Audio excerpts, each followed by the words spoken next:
अस्सलाम वालेकुम नाज़रीन, उम्मीद है आप बख़ैर व आफ़ियत होंगे। फ़ेडरल बजट 2022-23 के बाद इन्फ्लेशन हिस्ट्री के हाईएस्ट स्ट्रीम पे इस वक्त नज़र आ रही है और आए दिन कमोडिटीज़ की प्राइसेस में इजाफ़ा देखने में आ रहा है। स्पेशली जो एसेंशियल कमोडिटीज़ हैं जिसमें आटा, चीनी, दालें और इस तरह के आइटम्स हैं, उनकी प्राइसेस हिस्टोरिकली हाईएस्ट पे चली गई हैं और इस वक्त प्रैक्टिकली जो आटा मार्केट में मिल रहा है वो 160 रुपये किलो मिल रहा है और इसी तरह बाकी चीज़ों की कीमतें राइस पे हैं। दूसरी तरफ पिछले बजट में जो रेवेन्यू टारगेट रखा गया था वो 7.47 ट्रिलियन रुपीस का रखा गया था और दिसंबर तक के जो रिज़ल्ट्स हैं उसको अगर उनको देखा जाए तो इस वक्त जो रिकवरी हुई है उसमें तकरीबन 200 अरब रुपए की कमी देखने में आई है और IMF का कहना है कि ये कमी जो है वो 420 अरब रुपीस तक हो जाएगी अगर इसी पॉलिसी पे कंटिन्यू किया गया।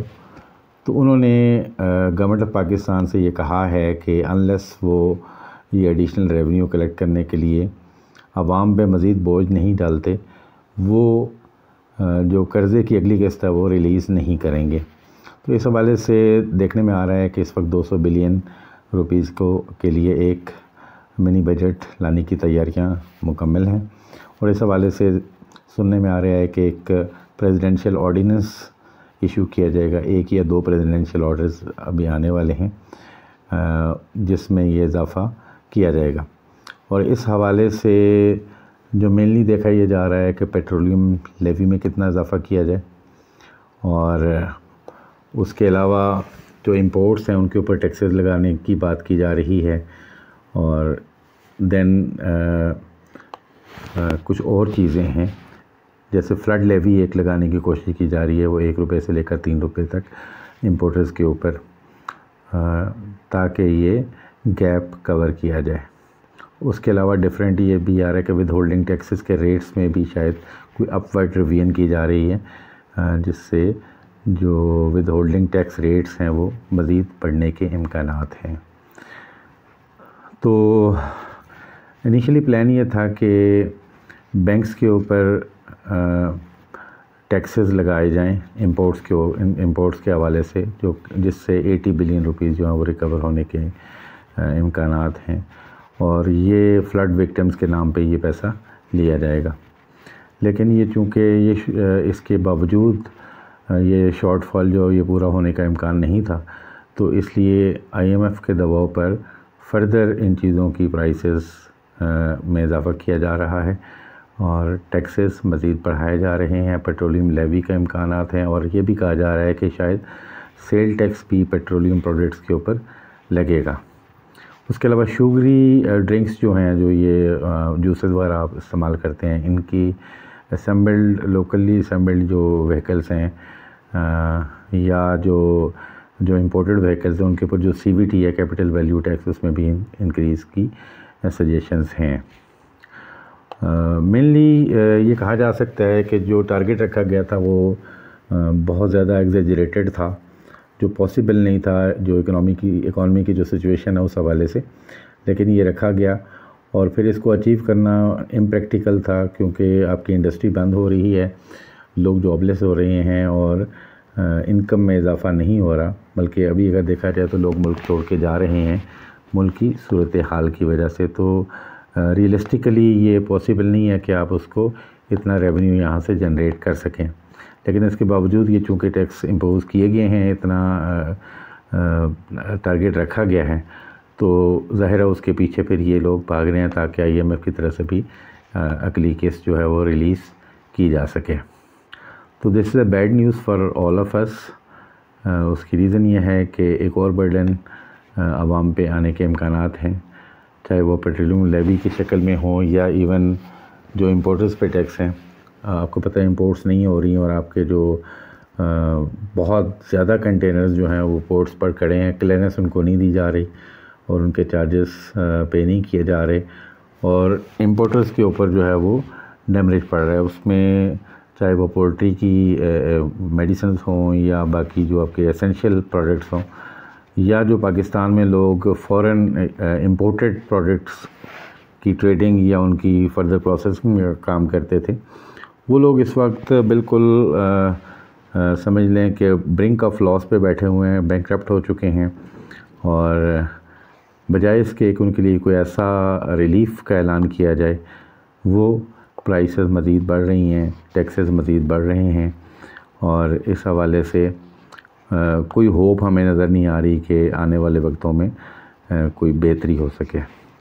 जहाँ तक इन्फ्लेशन की बात है, मैंने आपको बताया कि जी हिस्ट्री की हाईएस्ट इन्फ्लेशन हम फेस कर रहे हैं, और मैं देख रहा था कि लास्ट वीक में 32% कंपैरेटिव इन्फ्लेशन देखने में आई है, जो कि हिस्ट्री में आपको ऐसी शायद नज़र नहीं आई।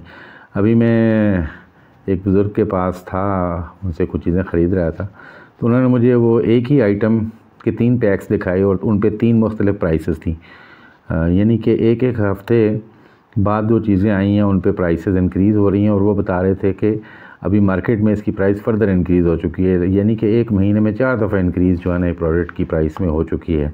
और ये आप अगर मार्केट जा रहे हैं तो आपको अंदाज़ा होगा कि ये प्राइसेस इसी तरह इंक्रीज़ हो रही हैं। यू आर नेवर श्योर कि आप जो पैसे लेकर जा रहे हैं इससे आप कितनी चीज़ें ले सकते हैं। और दूसरी मैंने आपको ये बताया कि इसमें ऑर्डिनेंस आने के इम्कानात हैं, और ऑर्डिनेंस जो है वो उसका ड्राफ्ट आ चुका है, और उसमें कैबिनेट लेवल पर डिस्कशन हो रही है। और उसमें मैंने आपको जो बताया था कि इम्पोर्ट लेवी जो लगाई जा रही है वो 1 to 3% है, सजेस्ट की जा रही है, और ये फ्लड के हवाले से इसको नाम दिया गया है। तो बाकी जो चीज़ें हैं वो वंस ये अनाउंस होती है तो फिर हमें अंदाज़ा होगा, इंशाल्लाह डिटेल में हम डिस्कस करेंगे। तो जहाँ तक पाकिस्तान के फ़ॉरेन रिज़र्व्स की बात है, वो मैंने आपको पहले बताया था कि फ़ॉरेन रिज़र्व्स जो हैं वो लेस दैन 4 बिलियन आ चुके थे। लेकिन एक होप जो इस वक्त नज़र आ रही है वो ये है कि यूएई ने जो कर्ज़ा दिया था 2 बिलियन पाकिस्तान को, वो रोल ओवर कर दिया है, और अब यह है कि अभी इमीडिएटली पेएबल नहीं है, वो हम फ्यूचर में पे करेंगे। और उसके साथ ही इन्होंने 1 बिलियन और भी $1 बिलियन देने का ऐलान किया है, जिसकी वजह से हमें स्लाइटली थोड़ा सा एक ब्रीदिंग स्पेस मिलने के इम्कानात हैं। लेकिन ये है कि हम लोग कब तक फ़ॉरेन भीख मैं इसको कहूँगा या कर्ज़े इस पे रिलाई करते रहेंगे। We have to stand up, we have to make good policies for the recovery of this economy. क्योंकि इस वक्त जून क्लोज़ होगा तो मैं आपको बताऊँगा कि हम जीडीपी ग्रोथ जो हमारी पिछले 2 सालों में अराउंड 6% रही है, उसमें हम कितना डिक्लाइन कर रहे हैं। मेरा नहीं ख्याल कि we will be achieving 2% growth even. तो बहरहाल बहुत फ़िक्र हो रही है पाकिस्तान में। जो अच्छे बिजनेसमैन हैं वो मुल्क छोड़ के जा रहे हैं। 23 मोबाइल कंपनीज़ पाकिस्तान में आई थी और अब वो होपलेस हो के उनमें से बहुत सारी सोच रही हैं कि वो मुल्क छोड़ के चले जाएं। टेक्सटाइल इंडस्ट्री जो लास्ट ईयर तक जो है वो 100% पोटेंशियल पे काम कर रही थी और एम्प्लॉय कर रही थी लाखों लोगों को, अब वो भी बंद कर रहे हैं, उनके ऑर्डर्स भी फुलफ़िल नहीं हो रहे। पाकिस्तान में डॉलर का रेट ऑफिशियली 228 के आसपास रखा गया है, जबकि एक्चुअली जो इस मार्केट में 270 रुपये का डॉलर भी आपको नहीं मिलता, बल्कि इनफैक्ट डॉलर मिलता ही नहीं है। आप डॉलर लेने जाएं, $1000 भी अगर आप लेने जाते हैं तो आप $1000 भी फाइंड आउट नहीं कर सकते। और बहुत ज़्यादा प्रॉब्लम्स चल रहे हैं। अल्लाह करे कि ये हालात जल्दी ठीक हो जाएं। इसके लिए केयरफुल पॉलिसीज़ की ज़रूरत है। एक्सपर्ट्स बैठें और इसको रिज़ॉल्व करें, चीज़ों को अच्छी पॉलिसियाँ लेकर आएँ और लोगों को कंफर्ट दिलाएं। फ़ॉरेन करेंसीज़ के ऊपर कर्ज लगाने से फ़ायदा नहीं होगा, बल्कि अपने रुपए की कीमत को मज़बूत बनाने से मुल्क का फ़ायदा होगा। आई होप कि ये वीडियो आपके लिए बेनिफिशियल होगी। हाज़िर होते हैं अगली वीडियो के साथ, तब तक इजाज़त दीजिएगा। अल्लाह निगहबान।